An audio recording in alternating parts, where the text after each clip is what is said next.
Hi guys, hope y'all are doing well. It's Karen and I'm back with another attempt at a pre-designed concept, which I'm not sure if y'all remember, but I'm not really big on because I like to go more with go with the flow kind of thing. But it's always good to have something in mind at least and attempt to achieve it. And if you don't, something beautiful comes out of it anyway. So this is a design I created. We're going to utilize some stamping, some sheet metal, some gemstones, and some soldering, as well as possibly using this little Sizzix, which is like a, I don't know what you call it. It's a sidekick, and it's used with cutting dies and these stamping templates. I don't know the names of a lot of these things, but you all will. I had previously experimented with these when I first started soldering, and they turned out pretty cute. I'll show some pictures of them, but this was one I did with just stamping and the gemstone, which this design will be similar, but I may go into attempting some of these. You'll notice I cut some of these template things down to size so they'll fit through the Sizzix. And then these, of course, are all those plates that you use with it. Here's some stamping, metal stamping. I guess they're just metal stamps. I don't know what else you'd call them. Either you can get pre-cut copper stamps. These are 2 inches by 1 inches. That's what this was made out of. But I may do some different shapes with just the sheet metal. Get something like that. Or something like that. Not sure yet. So even though I have some drawn out, the final product is still open to an interpretation. So we will get started, I think, with just the original idea using this pre-cut pure copper, bare copper. They come with a little plastic coating on it to protect it until you're ready to go, which we are at this point. I'll have to decide on gemstones. And even though this was more of the rectangular gemstone I had in mind, I recently got several super cute smaller ones. These are little cabochons. I think they're probably 8 by 10. I got fluorite, lapis, we've got amethyst, we've got carnelian to choose from. I've got some garnet, some rainbow obsidian. This is dyed green obsidian. I'm thinking more of the green will go great with the copper. Here's some peach moonstone. And then finally, which I think I've already decided on, are these cute little malachite. Aren't they precious? Check it out. Look at that. So that'll look nice on the copper, I think. And we'll stamp this way, this way. Not sure yet. So let's get started. So for this first piece, or maybe the only one in this video, I don't know yet, depends on how much time this takes, I decided to modify this blank with just using copper sheet that I had. I kind of liked the idea. I felt like these were just a tad too small for as big a piece this was, but I kind of liked this effect with the wording. Gives me some extra room at the bottom. So I just used this as a template on the copper sheet.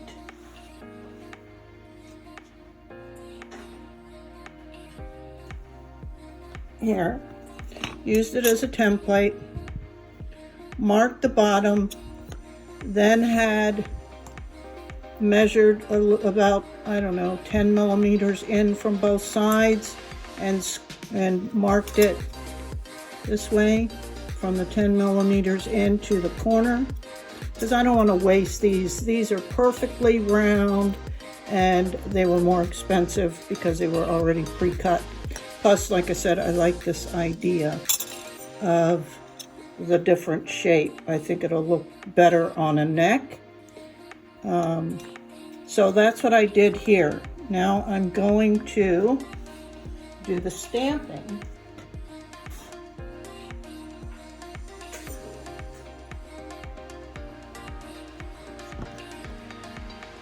Also, a good idea is I'm going to trace where the stone will be to give me just a little advantage on the stamping. So I just take a little piece of tape, hold it over to where it attaches to itself. I can cut it a little bit so it's not super huge.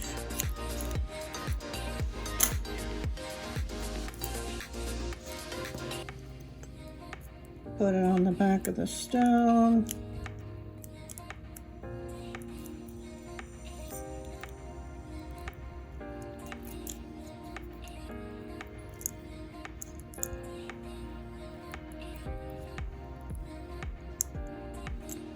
Put the stone where I want.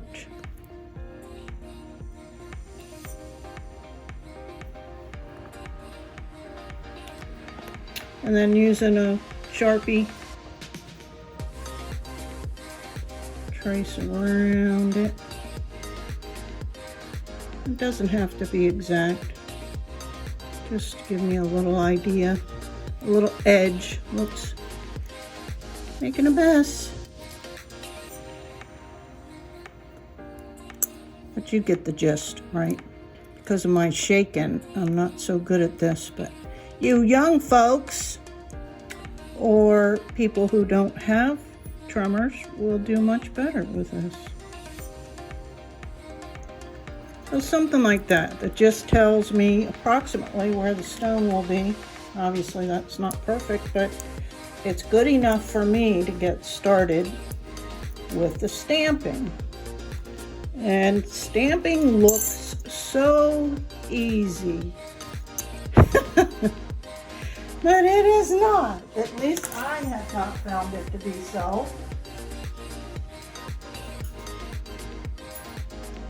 And I get a little bit of painter's tape here to hold it down.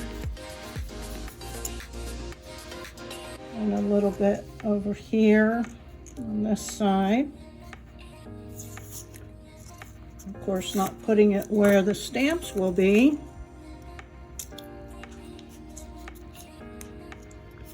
Okay, then I have to figure out the positioning of the actual stamps, how big they are, and start in the center and work right to left.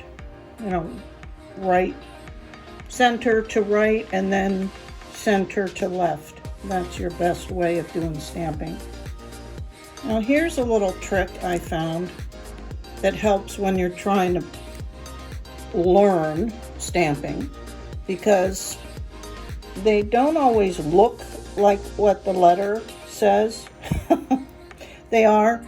So instead of wasting metal, I took a small piece of aluminum foil, folded over many times, flattening it. Then I can use it as, so I can make sure I've got it the right letter and that it's facing the right way. And you can even darken it so you can lay your whole word out if you want to. But this is good enough for me. Again, I'm not looking for perfection. I am just looking for nice. So I'm going to make sure to mark the very center, at least, of this. Again, I don't get crazy, but so this is 2 inches approximately. So we will mark the center. Actually, it's a little less than 2 inches. So we'll mark that about there. And here we go with the first one. Wish me luck, guys. And again, doing this on camera makes it a little bit more difficult. So typically,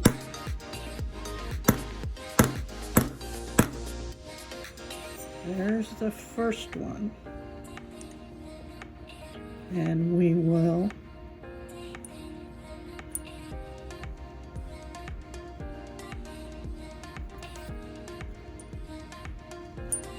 proceed from there, checking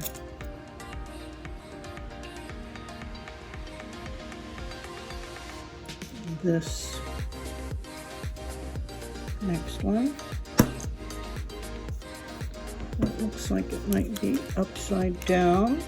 See what I mean? It is.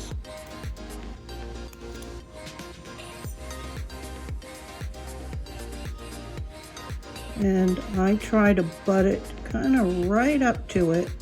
But again, I don't think I've ever gotten this part absolute. See, that's a little high.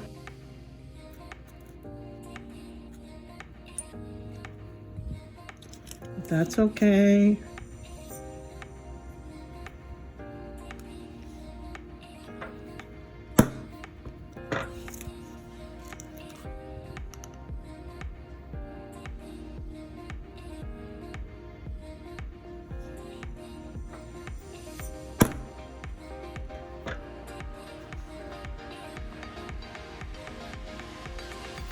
So I will continue this. So far we've got the middle A, the S on one side, and the M on the other. So I will continue and finish this. And we got it. So the other thing is, I think, well, we'll leave that and we'll move on to the other couple of designs and see if we want to add anything on either side of the wording after we get this rest done. And I've got, here's a star. I've got 2 different moons. This one's getting a little beat up. This one's got a little bit of texture in it. So let's see. Again, using the foil. Let's see what this little one looks like. And I'm having to reach over this apparatus. So that's one moon.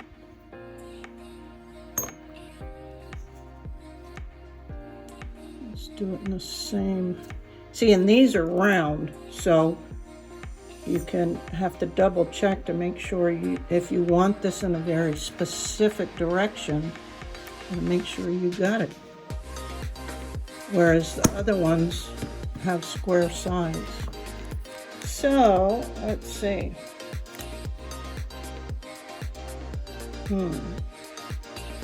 I think I'll go with the plain moons. And we're going to do, shall we do the moons facing the malachite?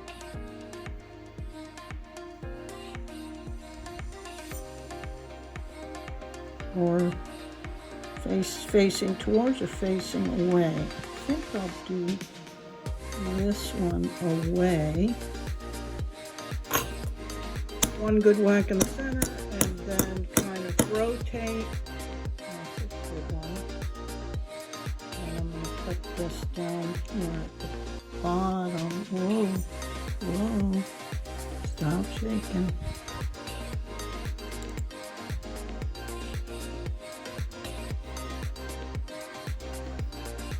Good whack, then all four corners with a lighter tap. Wasn't quite straight, but that'll work. Again, we're not looking for perfection. Well, I'm not. And I've learned that these little stars don't always give a great impression. That one's better. And sometimes just knowing these after working with them, you learn which is better and which is a little bit challenging. I'm happy with those two. So let's see.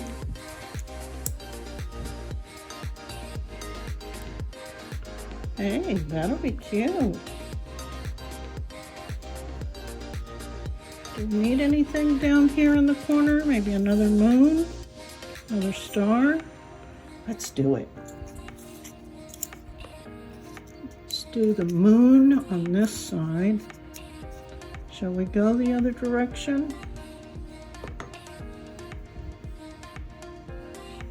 Yeah. My intuition says yeah. One good center whack and then rotate them. Yeah, I'm happy with that. I'm learning. You see, a lot of this, as I say, is practice. And I don't do stamping all that much. So now we are going for a good impression with the star, knowing that it takes a little bit more effort, and that's okay. All right, so there's our basic stamping, and it'll be cute. And again, it's not perfect, but I'm okay with that. And then we'll put the hole for the bail there. Next, I'll show you how to actually get a soldered gemstone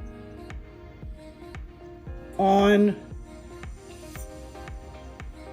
a setting without making a big mess. That's next.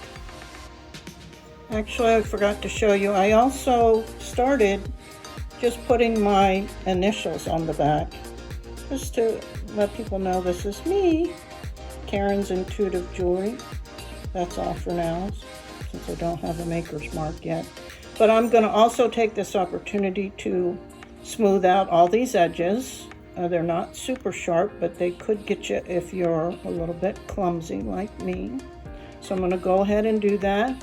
Probably use my little rotary tool and some wet, dry sandpaper just to round off these edges a little before we proceed with the soldering.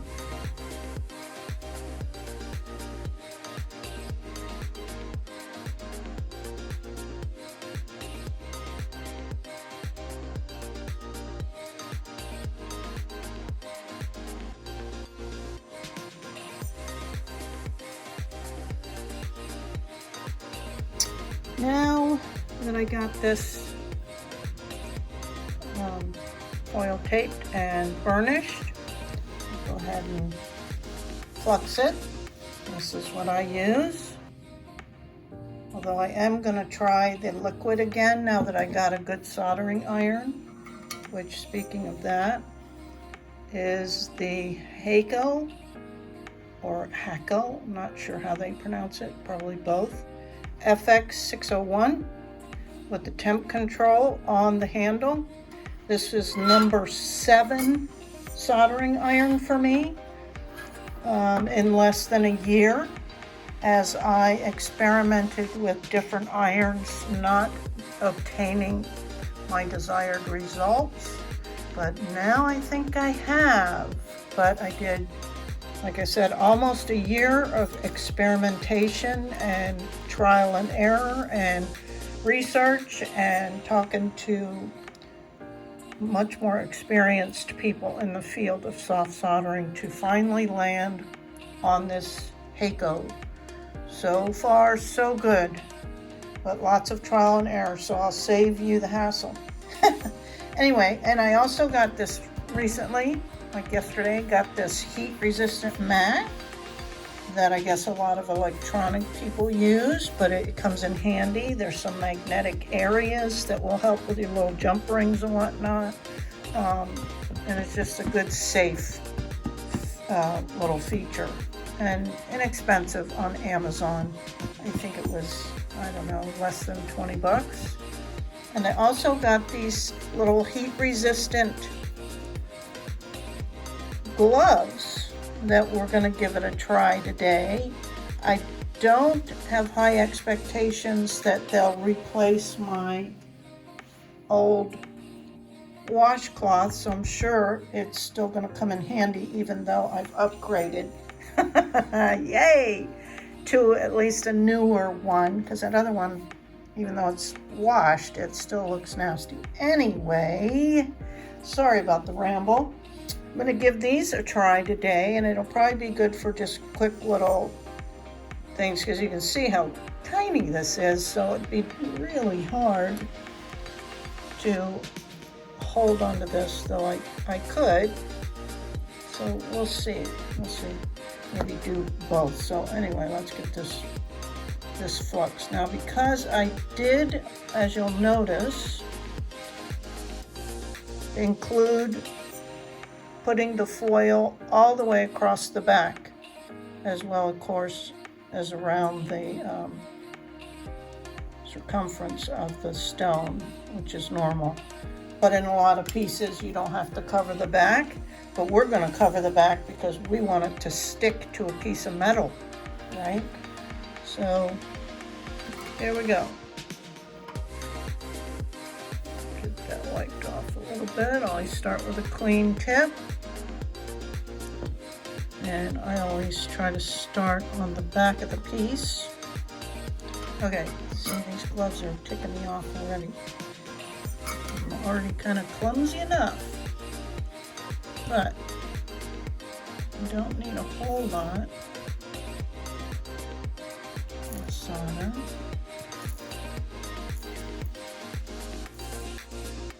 And this is malachite, so I don't want to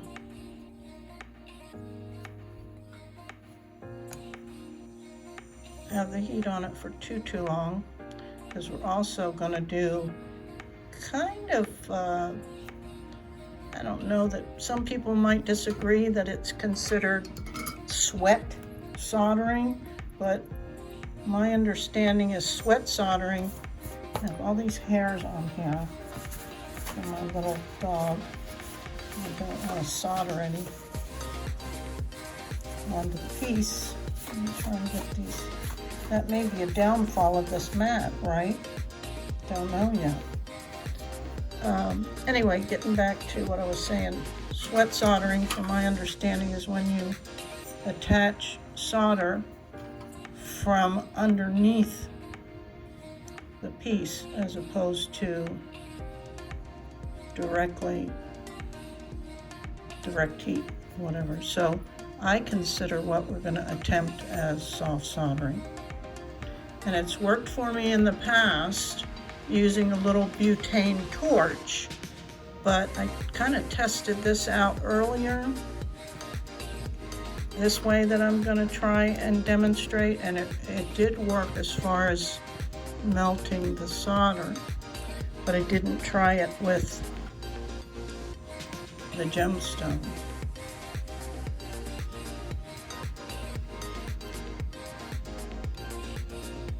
Okay. So, what this is going to entail,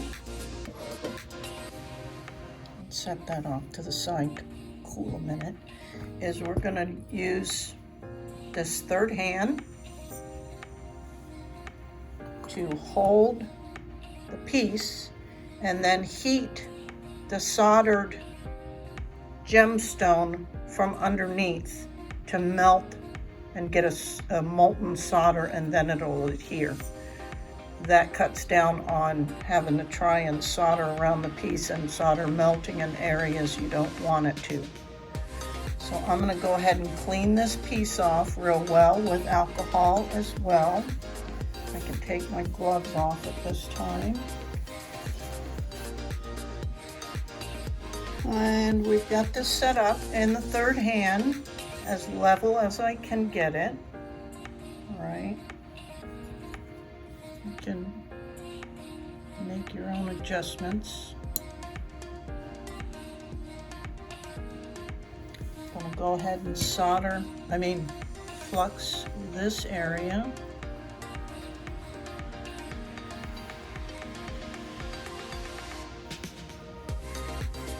Flux the back of this gemstone again.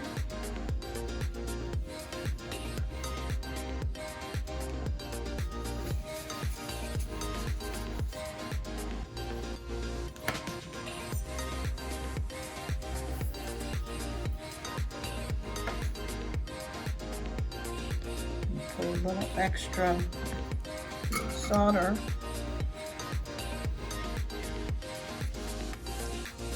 on the gemstone.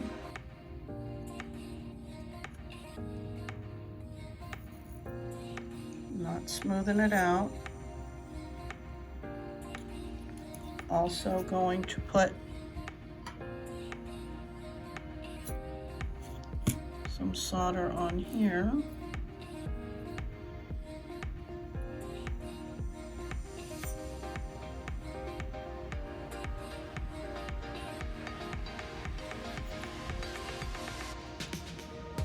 And if this doesn't work, we'll be switching to a micro torch. Let me back off a little bit to allow me some room. Okay, I'm turning this up higher because copper, it does take more to heat copper than it does sterling silver, and sorry if I keep hitting that. Okay, I hope this works.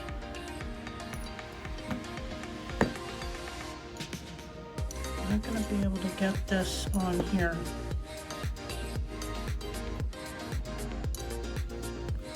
evenly just yet. Hope this works. Maybe I should flatten the solder a little bit. A little bit more, anyway, we'll say. And again, because we're using copper, it takes a little bit longer to heat up. I may have done too much solder. Or spread it out, not too much, but it might have spread it out too much. See, it's over here. That's what I did not want to do.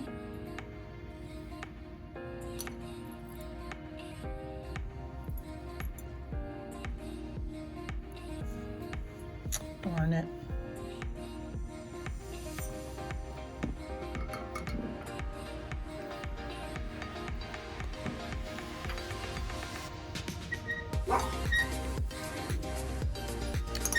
Now, I'm going to heat this from underneath, and it'll take a few minutes to melt. Well, maybe not a few minutes, but we're going to see how long.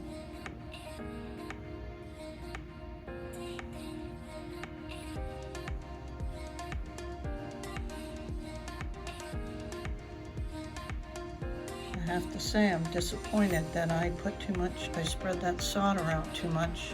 I was hoping for minimal solder, but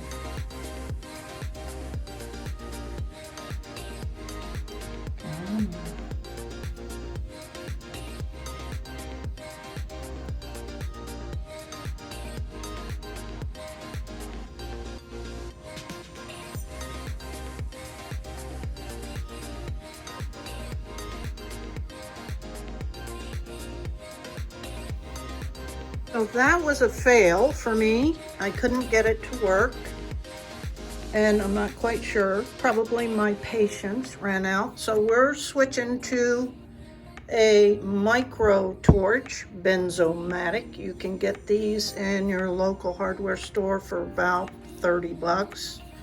And they just put out a small amount of heat. Pretty simple to use.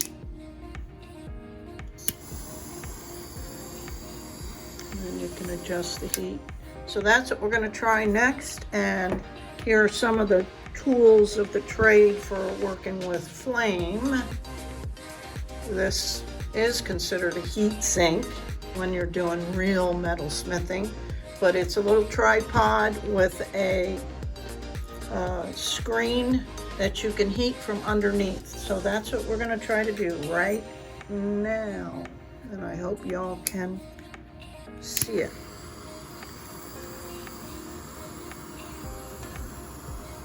I'm sure you'll be able to see as the solder melts.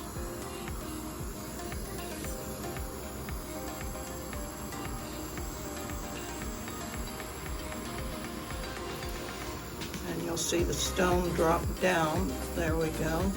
Okay, we remove the heat from it.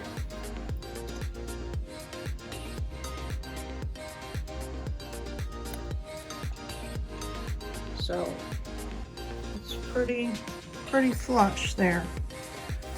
And then I'll show you what comes next. Gave it a little cleaning as normal with soft solder with just some dish soap and warm water and a good scrub. And then I was polishing it up, and you can see the difference. Now this was had some tarnish from the torch on it. And you can see the difference just from a little bristle. And I'll do that on the front too before I go on to the next step, which will be utilizing this copper patina for soft soldering. And I've tried it before, and to be honest with you, did not have good results, but it was not with silver gleam. So we're gonna experiment with this together and see if we get any better results with different solder. So let me go finish polishing it and I'll be back. And here we go. And again, with similar to the black patina, I just usually pour a little bit in the cap and then in a designated plate. I like to wipe the lid off. Doesn't get any of those crusties, and we don't get the possibility of cross-contamination. Because even though most of these individual items, excuse me, my little dog is having a coughing incident, even though these individually, all the supplies don't really cost much, as you know, if you're any kind of crafter, it adds up. So I try to really get my money's worth. Now, I've heard that you can use a Q-tip for application. You can use a toothbrush. Some claim that a light scrub helps with the copper patina. Others say a paintbrush. As I said before, I've not had good results, and I've tried all those techniques, so I'm just going to go with the basic and see what happens. As they say, this should turn this a copper. As you can see, it's not really.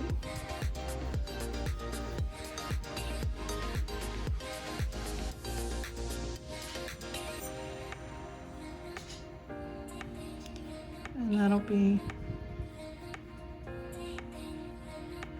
we'll see. We shall see. It seems like it's starting to have an effect. Maybe the rubbing does help. Okay, I'm going to do this off camera so I can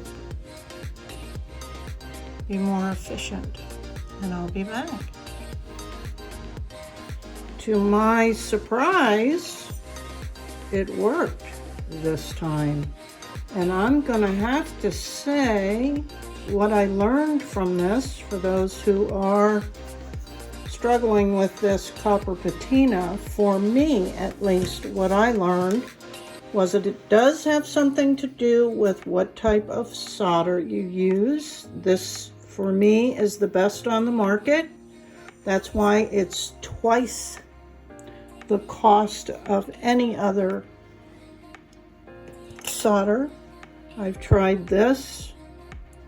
I've tried the Harris Sterling. I know I have that out here somewhere because I was just looking at it. Anyway, here it is. It's twice the cost. Here's the other solder that I've used. And for me, this, even though it's more expensive, these other ones were great for learning, or if you're going to patina all of your work, they're fine. But I like more the silver. And so this worked. The other thing I learned was I should have known better than to expose this malachite, because it totally lost its luster, but I'm going to try and get that back as well. May be frowned upon again by others, but I've come this far and I'm not going to let that stop me, even if it's just a piece I keep for myself. So anyway, the other thing I learned with dealing with this copper patina was change your, if you're using a Q-tip, change it to a new one frequently. I also use this to buffer and get it in. But what I found, I think the most helpful, is that I would dry the piece entirely and start with a fresh cap of the patina, because again, you're kind of cross-contaminating when you're dipping and applying and dipping and applying. Same with the brush, dipping and applying. So I think that those three things in combination gave me this result. Now it's dull when you first do it, but I took my little radial bristle, same as I did with polishing this up a little bit, on my rotary tool, and thinking that it might totally take the patina off, but it actually shined it a little bit. So wow. So what I'm going to do is clean this off a little bit. You're not supposed to put this in water after application of this patina.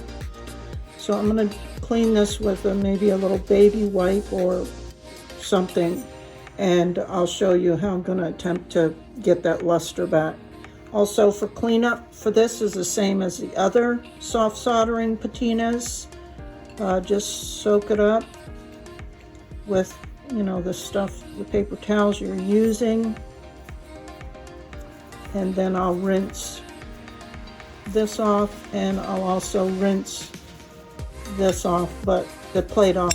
But I will not reuse this for anything other than soft solder patina application. And I have used it for the liver of sulfur as well, if I didn't want to get it, say, on the stone, which I feel like a complete dummy. But hey, live and learn, and I'm bringing it real to you guys like this has never happened to anybody else. I'm sure, right? Anyway, I will be back. I actually decided before moving on to addressing this, I might as well finish this stamping thing. This is handy. This is a painter's marker, and it's black acrylic. You can use Sharpie. A lot of people use the Sharpies in these stamping things, but I found this gives it a nice, because it's more liquidy, and you can let it sit in there and dry a little bit. So we're just, I'm trying not to get it on the bezel part.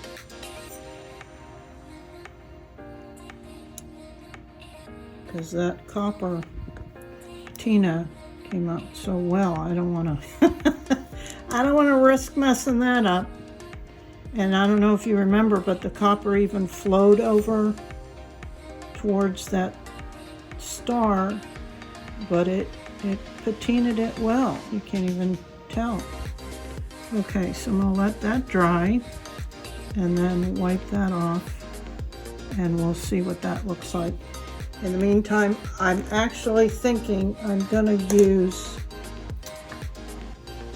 what's it called? Well, unfortunately, I lost some video. I really still don't even know how I did that. Anywho, what I did was, before applying, I couldn't think of the name of it, Clear Gloss Varnish, Polyurethane Gloss Varnish, Deco Art. So that's what I used with a little paintbrush on here. I think I put 3 coats, brought the luster of the malachite back without damaging it further. So I'm happy with that. And I also, before I did that, I took the, this is just an old coffee filter I cut out, folded it up a few times. The principle behind that is because using a paper towel or even a Q-tip, because it's soft, it'll get down into the crevices where we put the acrylic paint or Sharpie, and we don't want to remove that area. So this is so stiff and flat, even though it's absorbent, it's not thick and it's not super soft. So when you take it off, you just glide it this way and pull, and it really keeps the paint deep into the crevices. So we've moved on from removing that, and we've gotten the luster back. So now we're just going to go ahead and finish up with how to apply put the chain on, or I think I'm going to do a black cord, and I think I'm going to do on either edge. So as much as I would have liked to have that star down a little, it isn't. So I don't focus on that. I'm going to flip it over and really focus on where, and I'm using this Impress Art hole punch. Works well, and so I don't obsess over that little star. I'm going to pretend like we're just doing the very back and find in the center, so my jump rings will fit on there, and punch a hole in that.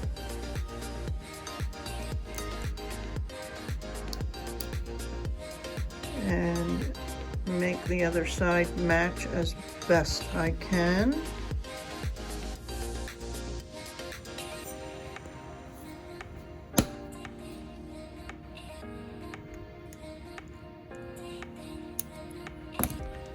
There's that. See, I didn't obsess over it. It did barely catch the tip of that star, which I'm okay with. Then we'll need a couple jump rings. I've got my bright copper out here. I've got, let's see, some cord I previously had that I cut in half. As you can see, I already have the hooks on it. And I'm just going to apply these fold over end caps, they're called. And because I use silver on this end, I might as well use, actually that looks like gold, doesn't it? Okay, we'll stick with consistency. We'll find some of the gold. Then we have these nifty little tools that are designed just for these fold over cord ends. I don't know if you can see them, where you stick the end in.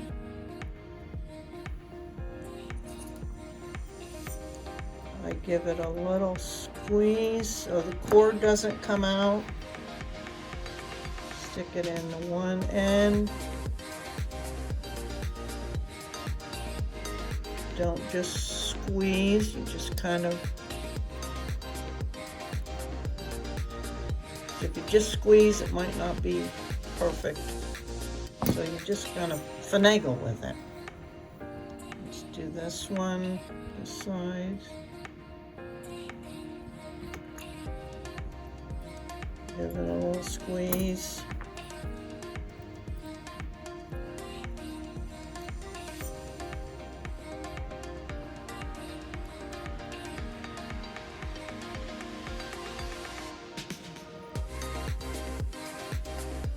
And there you go. And you don't need these. You can just use pliers, but I found they're pretty handy. You gotta play with them a little bit, but it's a BeadSmith product. Okay, then those ends are made. And after dumping out all my copper jump rings and clasps, I found what I needed. I'm not going to do this on camera because I struggle so much with it. But these are probably a 4 or a 6 millimeter. I'll put them on either end here. Attach them this way. Gonna swap these out to copper. And I'll be back. And here is the final piece. I'm pretty happy with that. It looks really cute in person. And I'm gonna take some still pictures and maybe a little short little video outside. So obviously this video, as much as I wanted to do a couple different projects, this will be part 1, and we'll have a part 2. How's that sound? Where I use the little Sidekick Sizzix little machine and see how that works. Okay, sorry about all the mishaps, but hope you enjoyed this little project. Until next time, look for part 2, guys. Bye.